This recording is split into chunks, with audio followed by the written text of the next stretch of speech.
Hello साथियों, स्वागत है आप सभी लोगों का कल्याण इंस्टीट्यूट यूट्यूब चैनल पे। इस चैनल के माध्यम से हम बीएड पाठ्यक्रम का विश्लेषण कर रहे हैं। यदि आप लोगों में से कोई भी हमारे अन्य वीडियोस को देखना चाहते हैं जो बीएड पाठ्यक्रम से संबंधित है, तो आप हमारे चैनल के प्लेलिस्ट में जा कर के वहाँ से देख सकते हैं। जो ये बीएड नाम की जो प्लेलिस्ट बन रही है हमारे चैनल पे, ये काफ़ी कमाल की प्लेलिस्ट बन रही है, काफ़ी ज़बरदस्त प्लेलिस्ट बन रही है, जहाँ से आप एक साथ बीएड पाठ्यक्रम का विश्लेषण प्राप्त कर सकते हैं। आप अपने सिलेबस के अकॉर्डिंग, आप अपने टॉपिक के अकॉर्डिंग यहाँ से देख सकते हैं। जो बीएड का जो पाठ्यक्रम होता है वो काफ़ी विस्तृत पाठ्यक्रम होता है, चाहे किसी भी यूनिवर्सिटी का क्यों ना देख ले। तो इसी चीज़ को देखते हुए हमने एक वेबसाइट बनाई है, वो वेबसाइट है kalyaninstitute.in। इस वेबसाइट के माध्यम से आपको बीएड पाठ्यक्रम से संबंधित आपको नोट्स मिल जाएंगे। वो नोट्स कैसे मिलेंगे? जैसे ही आप इस वेबसाइट को गूगल पे सर्च करते हैं तो इस तरह का आपको होम पेज दिखेगा। इस होम पेज के सबसे ऊपर 3 डॉट करके मेनू बना होगा। इस मेनू में जैसे ही आप क्लिक करते हैं तो आपके सामने ये सारे ऑप्शन आ जाएंगे। इन सभी ऑप्शनों में से एक ऑप्शन होगा बीएड नाम का ऑप्शन। जैसे ही आप इस पर क्लिक करते हैं तो आपके सामने बीएड का संपूर्ण पाठ्यक्रम ओपन हो जाएगा। मज़े की बात यह है कि ये संपूर्ण जो पाठ्यक्रम है, संपूर्ण जो बीएड के जो ये नोट्स है, ये हिंदी और इंग्लिश दोनों ही भाषाओं में है और टाइप फॉर्मेट में है। मुझे उम्मीद है कि आपके लिए बहुत ज़्यादा उपयोगी रहने वाला है, तो इसको एक बार आप ज़रूर विजिट कीजिएगा। आज का हमारा टॉपिक रहने वाला है इस वीडियो के अंतर्गत, वो है प्रश्न। हम इसके अंतर्गत ये जानेंगे कि प्रश्न क्या होते हैं, कक्षा में प्रश्न पूछने की क्या प्रकृति होती है, प्रकृति के बारे में जानेंगे, और साथ ही साथ ये भी जानेंगे कि कक्षा में प्रश्नोत्तरी एवं शिक्षक नियंत्रण की किस तरह से जो शिक्षक है वो कक्षा को प्रश्नों के माध्यम से किस तरह से नियंत्रित करता है। और साथ ही साथ इसके अंतर्गत हम ये भी जानने का प्रयास करेंगे कि प्रश्नों के कितने प्रकार होते हैं, कौन कौन से प्रकार होते हैं, और अंत में हम इसके अंतर्गत ये जानेंगे कि प्रश्नों के क्या लाभ होते हैं और क्या हानियां होती है। तो इस तरह से इस वीडियो के अंतर्गत, इस टॉपिक के अंतर्गत हम इन सभी बिंदुओं का विश्लेषण करेंगे बिंदुवार। तो आप हमारे साथ अंत तक बने रहिएगा। तो सबसे पहले कि प्रश्न होते क्या है। प्रश्नों के माध्यम से किसी भी जानकारी को प्राप्त किया जाता है, यानी कि किसी भी प्रकरण के संदर्भ में, किसी भी टॉपिक के संदर्भ में, किसी भी व्यक्ति से, किसी विषय से संबंधित जानकारी को प्राप्त किया जाता है। प्रश्न पूछकर हम किसी व्यक्ति से किसी स्वरूप में हम जानकारी प्राप्त करते हैं, वो होते हैं प्रश्न। अब बात आती है कि कक्षा में प्रश्न पूछने की क्या प्रकृति होती है, कि किस तरह से जो कक्षा में जो प्रश्न पूछे जाते हैं वो किस तरह से पूछे जाते हैं, उसकी क्या प्रकृति होती है। जब कक्षा में जो शिक्षक है वो प्रश्न पूछता है, वो किस लिए किए जाते हैं? वो इसलिए किए जाते हैं ताकि जो शिक्षण प्रक्रिया है उसको और ज़्यादा रोचक बनाया जाए, और ज़्यादा सार्थक बनाया जाए, और जो शिक्षण के जो उद्देश्य है उन उद्देश्यों को प्राप्त किया जाए। यह मकसद होता है कक्षा में प्रश्न करने का, कि किस तरह से जो विद्यार्थियों से जो प्रश्न किए जाते हैं शिक्षण प्रक्रिया के दौरान। जो प्रश्न किया जाता है शिक्षक के द्वारा, वो प्रश्न 2 संदर्भ में हो सकते हैं। वो किस संदर्भ में? एक तो हो सकते हैं वो पूर्व ज्ञान से संबंधित, यानी कि पूर्व ज्ञान से संबंधित किस तरह से, जब कोई अध्यापक किसी भी टॉपिक को पढ़ा रहा है, उस टॉपिक से संबंधित किस तरह से बच्चों को जो पूर्व में जो ज्ञान है उन ज्ञान का पता लगाने के लिए वो पूर्व ज्ञान से संबंधित प्रश्न करता है, जिससे जो अध्यापक है, अध्यापक को ये मालूम होता है कि किस तरह से, किस स्तर का जो नॉलेज है इस टॉपिक से संबंधित विद्यार्थी को पहले से है। और इसी के आधार पर पूर्व ज्ञान से संबंधित जो प्रश्न किए जाते हैं, इसी से संबंधित जो अध्यापक है, अध्यापक अपने जो पाठ है, अपने पाठ का विकास करता है। यानी कि जो अध्यापक है, अध्यापक पूर्व ज्ञान से संबंधित जब प्रश्न करता है उससे उसे मालूम हो पाता है कि किस स्तर का ज्ञान पहले से विद्यार्थी को है और किस स्तर का मुझे ज्ञान इस टॉपिक को पढ़ाने के दौरान देना है। तो इसके आधार पर जो शिक्षक है, शिक्षक अपने पाठ का विकास करता है। और जो दूसरे तरह के प्रश्न करता है, वो जो शिक्षक है, वो शिक्षक शिक्षण बिंदुओं के साथ वो प्रश्न पूछता है। जब जो शिक्षक है, शिक्षक कक्षा में जब किसी टॉपिक को पढ़ाता है, उस टॉपिक को पढ़ाने के साथ साथ जो शिक्षक है वो प्रश्न करता है, जिससे कि जो शिक्षक है साथ साथ जो शिक्षण के दौरान जो प्रश्न करता है तो उससे वो मालूम हो पाता है कि किस तरह से वास्तव में जो मैं पढ़ा रहा हूँ क्या वो समझ आ रहा है या नहीं आ रहा है। तो इसके साथ साथ जो प्रश्नों के साथ साथ जो शिक्षण किया जाता है, जो शिक्षण बिंदुओं के दौरान जो प्रश्न किए जाते हैं, इससे साथ के साथ शिक्षक को ये जानकारी प्राप्त होने लगती है कि किस तरह से जो मैं पढ़ा रहा हूँ वो वास्तव में बच्चों को समझ आ रहा है। तो इस तरह से जो शिक्षक है, शिक्षक दो तरह के प्रश्न करता है, पूर्व ज्ञान से संबंधित और शिक्षण बिंदु के साथ साथ वो प्रश्न करता है। और जो शिक्षक के द्वारा जो प्रश्न किए जाते हैं वो प्रश्न इस तरह से किए जाते हैं ताकि बच्चों की जो शिक्षण के दौरान कक्षा में रुचि बनी रहे, उनकी जिज्ञासा बनी रहे। ये ना हो कि जो बच्चा है बच्चा बोरियत महसूस करे। तो इस चीज़ का भी ध्यान रखा जाता है शिक्षक के द्वारा। इसमें छात्रों की सीखने की क्षमता और उनके विचारों की जांच की जाएगी जो प्रश्न पूछने से उत्पन्न होती है। यानी कि प्रश्न पूछने से क्या होता है, बच्चों की जो सीखने की जो क्षमता है वो विकसित होती है। उनकी जो विचार है, विचारों का विकास होता है, वो होता है प्रश्नों के माध्यम से। और कई बार शिक्षकों के द्वारा आकलन से संबंधित प्रश्न भी किए जाते हैं, यानी कि मूल्यांकन से संबंधित प्रश्न होते हैं। जो मूल्यांकन से संबंधित जो प्रश्न होते हैं वो प्रश्न इसलिए किए जाते हैं कि क्या वास्तव में जो शिक्षण प्रक्रिया है वो सार्थक हुई है, क्या जो शिक्षण के जो उद्देश्य उन उद्देश्यों को प्राप्त किया गया है।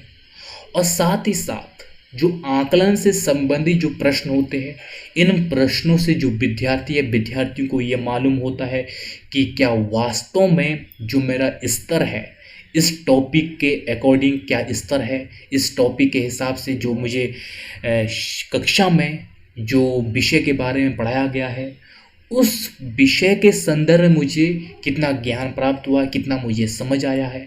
तो इस तरह से शिक्षक और विद्यार्थियों के लिए, दोनों के लिए जो आकलन से संबंधित जो प्रश्न होते हैं ये काफ़ी महत्वपूर्ण होते हैं।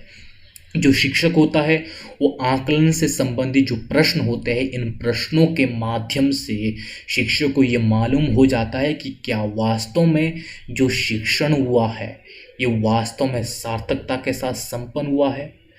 अगर नहीं हुआ है तो जो शिक्षक है, शिक्षक उस तरह से शिक्षण प्रक्रिया में मूलभूत परिवर्तन करता है ताकि दोबारा जब शिक्षण करवाया जाए तो वो बड़ी सार्थकता के साथ हो सके और जो शिक्षण के जो उद्देश्य उन उद्देश्यों को प्राप्त किया जा सके। तो इसलिए जो आकलन से जो संबंधित जो प्रश्न होते हैं वो भी काफ़ी महत्वपूर्ण होते हैं कक्षा में, जिससे कि जो कक्षा में जो छात्रों की जो जिज्ञासा है, जो रुचियां हैं, उन रुचियों को भी बनाया जाता है। अब हम इसके बाद ये जानेंगे कि कक्षा में प्रश्नोत्तरी एवं शिक्षक नियंत्रण, यानी कि जो शिक्षक है कक्षा को प्रश्नों के माध्यम से किस तरह से नियंत्रित करता है। जो प्रश्न होते हैं, प्रश्न पूछना शिक्षण का एक महत्वपूर्ण उपकरण है, यानी कि जो शिक्षण में प्रश्नों का एक महत्वपूर्ण योगदान है, जिन प्रश्नों के माध्यम से जो शिक्षण है उसको बहुत ही कारगर तरीके से संपन्न कराया जाता है। तो इस तरह से जो प्रश्न होते हैं, प्रश्नों का अपने आप में जो शिक्षण प्रक्रिया में महत्वपूर्ण योगदान होता है। और जो शिक्षक जब कक्षा में प्रश्न करता है वो प्रश्न इस तरह से किए जाते हैं ताकि जो सभी छात्रों का वो सामंजस्य हो सके, सभी छात्रों के बीच इस तरह से सामंजस्य हो सके ताकि जो उच्च स्तर के जो बच्चे हैं, जो उच्च स्तर का जो ज्ञान रखते हैं, उनके साथ साथ जो ऐसे विद्यार्थी जिनका उच्च स्तर का वो जो उस विषय से संबंधित जो जानकारी है वो जानकारी ना हो, तो उनके बीच ऐसा सामंजस्य होना चाहिए ताकि उन दोनों का जो प्रतिनिधित्व है, उन दोनों का प्रतिनिधित्व समान हो सके। ऐसा ना हो सिर्फ और सिर्फ जो उच्च बौद्धिक स्तर वाले जो विद्यार्थी है उन विद्यार्थियों के लिए वो प्रश्न हो, और जो अन्य विद्यार्थी है जिनको उस टॉपिक से संबंधित जो पूर्व ज्ञान है वो पूर्व ज्ञान उस स्तर का नहीं है, उनको अनदेखा किया गया हो। तो यहाँ पे ये आवश्यक है कि संपूर्ण छात्रों का जो सामंजस्य है वो सामंजस्य होना चाहिए, तब जाके जो शिक्षक है, शिक्षक संपूर्ण कक्षा को एक तरह से वो नियंत्रित कर पाएगा उस टॉपिक के साथ, उस टॉपिक को बड़ी सार्थकता के साथ, तब जाके वो सही तरह से उस शिक्षण को, उस शिक्षण प्रक्रिया को वो संपन्न कर पाएगा। और जो प्रश्न हो वो प्रश्न इस तरह से होने चाहिए जिससे कि जो छात्रों में जिज्ञासा बनाए रखे, और साथ ही साथ उनका जो बौद्धिक विकास है वो बौद्धिक विकास भी सुनिश्चित होना चाहिए।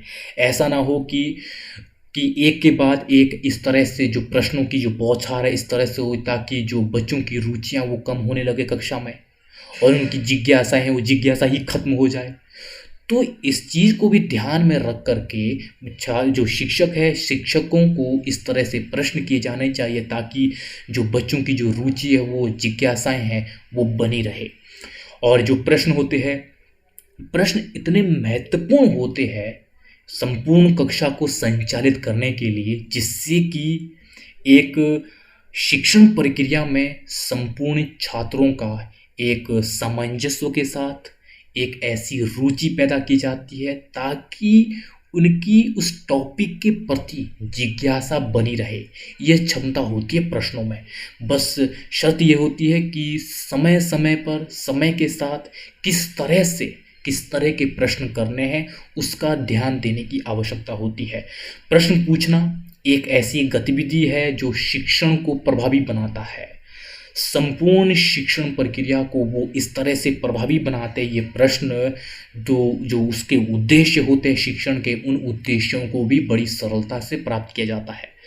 अब हम इसके बाद ये जानेंगे कि प्रश्नों के कौन कौन से प्रकार होते हैं, किस तरह से जो प्रश्नों के प्रकार होते हैं, जिसमें से कि सबसे पहले है मूल्यांकन प्रश्न। मूल्यांकन प्रश्न यानी कि जैसा शब्द से प्रतीत हो रहा है ये मूल्यांकन से संबंधित होते हैं।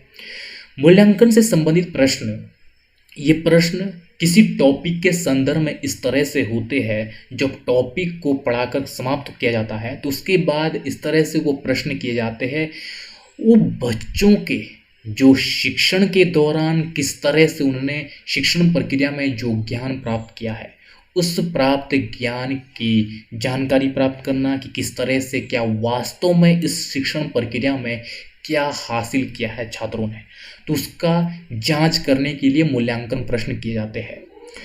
और इस मूल्यांकन प्रश्न से जो छात्र है, छात्रों को भी ये इससे लाभ होता है कि किस तरह से जो शिक्षण प्रक्रिया में वास्तव में मैंने क्या सीखा है और क्या सीखने की और आवश्यकता है। और साथ ही साथ जो शिक्षक है, शिक्षक को ये मालूम होता है मूल्यांकन प्रश्नों के माध्यम से कि किस तरह से जो शिक्षण प्रक्रिया है, शिक्षण प्रक्रिया को और ज़्यादा सार्थक कैसे बनाया जाए, किस तरह से इसमें परिवर्तन की आवश्यकता है। तो इस तरह से जो मूल्यांकन प्रश्न है, मूल्यांकन प्रश्न जो छात्रों को और जो शिक्षकों को इस तरह से उपयोगी ये प्रश्न होते हैं। दूसरा है तथ्यात्मक प्रश्न। तथ्यात्मक प्रश्न यानी कि ये तथ्य से संबंधित होते हैं। जो ये तथ्यात्मक प्रश्न होते हैं ये तथ्यों की खोज से संबंधित होते हैं। इन प्रश्नों के माध्यम से तथ्यों को जानने का प्रयास किया जाता है। जो ये प्रश्न होते हैं ये सटीक प्रश्न होते हैं और ये सरल होते हैं और सीधे होते हैं, यानी कि इन प्रश्नों के माध्यम से स्पष्ट रूप से तथ्यों को जाना जाता है, तथ्यों को प्राप्त किया जाता है। तो इसलिए ये तथ्यात्मक प्रश्न है।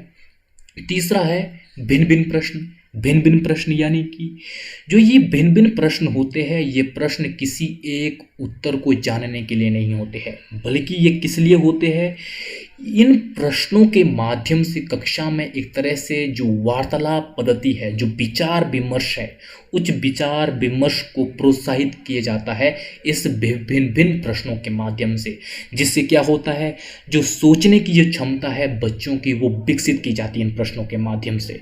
और चौथा है उच्च क्रम के प्रश्न। ये उच्च क्रम के प्रश्न किस तरह के होते हैं? जो उच्च क्रम के प्रश्न होते हैं ये वास्तव में जो बच्चों की जो जानकारी होती है उन जानकारी को कैसे लागू किया जाता है और उनका जो विश्लेषण है वो विश्लेषण कैसे होगा, उनका जो संश्लेषण है वो कैसे होगा, और साथ ही साथ उसका जो मूल्यांकन है मूल्यांकन कैसे होगा, मूल्यांकन किस संदर्भ में होगा। तो इन सभी को जानने की अपेक्षा की जाती है उच्च क्रम के प्रश्नों के माध्यम से, यानी कि बच्चों का जो जानकारी है उन जानकारी को व्यवहारिकता के साथ कैसे लागू किया जाता है और उसका विश्लेषण करना, उनका संश्लेषण करना, उसका मूल्यांकन करने की अपेक्षा इन प्रश्नों के माध्यम से की जाती है। पांचवा है प्रभावशील प्रश्न। प्रभावशील प्रश्न, जो ये प्रभावशील प्रश्न होते हैं, प्रभावशील प्रश्न किसी एक विशिष्ट विषय के प्रति दृष्टिकोण को जानने का प्रयास किया जाता है कि छात्रों का किसी विषय के प्रति उनका क्या दृष्टिकोण है और जो उस विषय के प्रति उनकी जो भावनाएं हैं, उसका जो मूल्य है, उन मूल्यों को व्यक्त किया जाता है इन प्रभावशील प्रश्नों के माध्यम से। और इसमें जो प्रभावशील प्रश्नों के माध्यम से जो बच्चों को किस तरह से जानकारी को प्राप्त करने के लिए उन्हें प्रोत्साहित किया जाता है इसके माध्यम से, जिससे कि उनके अंदर जो भावनात्मक एवं जो व्यक्तिगत विकास है वो व्यक्तिगत विकास भी हो सके। तो इस तरह से जो प्रभावशील प्रश्न होते हैं, प्रभावशील प्रश्न के माध्यम से भावनात्मक एवं व्यक्तिगत विकास के लिए ये महत्वपूर्ण होते हैं और साथ ही साथ इसके अंतर्गत जानकारी को प्राप्त करने के लिए प्रोत्साहित किया जाता है इस प्रश्नों के माध्यम से। और छठा है संरचना संबंधी प्रश्न। जो ये संरचना संबंधी प्रश्न होते हैं, ये संरचना संबंधी प्रश्न किसी विषय की जानकारी और उस विषय से संबंधित अन्यों के जो विचार होते हैं, अन्य लोगों के जो विचार होते हैं, उन विचारों के साथ संबंध बनाने की बात की जाती है कि किस तरह से जो छात्र के उस विषय से संबंधित अपने जो विचार है, अपनी जो उसकी जानकारी है, उसके साथ साथ जो अन्य लोगों के जो विचार है उन विचारों के साथ संबंध स्थापित करने की बात की जाती है इस संरचना संबंधी प्रश्नों के द्वारा। तो इस तरह से ये प्रश्नों के प्रकार है, 6 प्रकार है। इन 6 प्रकारों को हमने जाना है कि किस तरह से जो ये प्रश्न है ये प्रश्न होते हैं। अब हम इसके बाद ये जानेंगे कि प्रश्नों के क्या लाभ होते हैं, लाभ को जानेंगे और साथ ही साथ इसके अंतर्गत हम ये जानेंगे कि प्रश्नों की क्या हानियाँ होती है, किस तरह से जो प्रश्नोत्तरी है, प्रश्नोत्तरी के क्या लाभ होते हैं, क्या हानियाँ होती है। सबसे पहले जो प्रश्न उत्तरी के जो लाभ होते हैं वो लाभ होते हैं जो कक्षा में शिक्षकों के द्वारा किस तरह से जो प्रश्न किए जाते हैं उन प्रश्नों के माध्यम से जो बच्चों में आत्मविश्वास जागृत होता है, यानी कि आत्मविश्वास की जागृति होती है प्रश्नों के माध्यम से, जिससे कि जो बच्चा है, बच्चा जब प्रश्नों के जब जवाब देता है तो इससे क्या होता है, बच्चों में जो उनका जो आत्मविश्वास है, आत्मविश्वास बढ़ने लगता है। और साथ ही साथ जो बच्चा होता है प्रश्नों के माध्यम से किस तरह से उसकी जो शिक्षण प्रक्रिया में उसकी रुचि बनती है, उसकी रुचियाँ एक तरह से बढ़ती जाती है। जब प्रश्न सही संदर्भ में सही समय में किए जाते हैं तो इससे बच्चों की शिक्षण के प्रति उनकी रुचियाँ बनती है। और साथ ही साथ जो बच्चा होता है, बच्चों की किस तरह से जो याद करने की जो क्षमता है वो भी विकसित होती है। और प्रश्नों के माध्यम से किस तरह से जो प्रश्न किए जाते हैं, प्रश्नों के माध्यम से बच्चों को ये प्रतीत होने लगता है किस तरह से मुझे जो तथ्यों हैं, तथ्यों को याद करना है, विषय के संदर्भ में जो नॉलेज है वो नॉलेज रखनी है। तो इस तरह से इसके लाभ है। और इसके अंतर्गत लाभ के अंतर्गत जो मूल्यांकन से संबंधित जो लाभ है, ये लाभ भी जो बच्चों के लिए भी है और साथ ही साथ शिक्षकों के लिए भी है। जो बच्चों के संदर्भ में किस तरह से वो किसी विषय के संदर्भ में वो अपना भी अपने अंदर ये झांक पाता कि किस तरह से इस विषय के पक्ष में मुझे कितना जानकारी प्राप्त है, कितनी और मुझे जानकारी प्राप्त करने की आवश्यकता है। और साथ ही साथ जो शिक्षक है, शिक्षक को भी ये आभास होता है मूल्यांकन के माध्यम से किस तरह से शिक्षण प्रक्रिया को और ज़्यादा सार्थक बनाया जाए। हानि के संदर्भ में बात करें तो इस तरह से जो प्रश्न है, प्रश्नों की जो बौछार की जाती है, शिक्षक के द्वारा कई बार कक्षा में प्रश्नों की बौछार इस तरह से की जाती है जिससे कि जो बच्चा है, बच्चा हतोत्साहित हो जाता है, जिससे उसे निराशा होती है, जिससे कि उसका जो रुचि है उस टॉपिक के प्रति, उस शिक्षण के प्रति, शिक्षण किस तरह से जो कक्षा में हो रहा है उसके प्रति जो उसकी रुचि है वो रुचि कम होने लगती है जब शिक्षक के द्वारा जो प्रश्नों की बौछार की जाती है। दूसरा है वो है कि किस तरह से जो शिक्षक है, शिक्षकों के द्वारा जो प्रश्न किए जाते हैं, प्रश्नों के दौरान जब जो कई छात्र ऐसे होते हैं जो पूर्ण रूप से उन प्रश्नों का जो जवाब नहीं देते हैं क्योंकि वो हिचकिचाते हैं, क्योंकि वो उन्हें आशंकाएं होती है, किस तरह से वो निडर हो करके वो प्रश्नों का जवाब नहीं दे पाते। तो इससे जो छात्रों की जो वो सहभागिता है, पूर्ण रूप से जो सहभागिता है वो कई बार नहीं हो पाती है, जिससे कि जो प्रश्नों के माध्यम से किस तरह से जो शिक्षण है, शिक्षण बड़ी सार्थकता के साथ कई बार नहीं हो पाता है, जिससे कि जो वो जिज्ञासा है वो जिज्ञासा पूर्ण रूप से छात्रों के में दिखाई नहीं देती है। तो इस तरह से ये प्रश्नों की हानि है।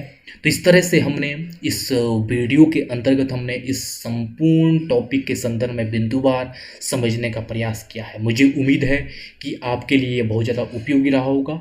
आप सभी लोगों का बहुत बहुत शुक्रिया।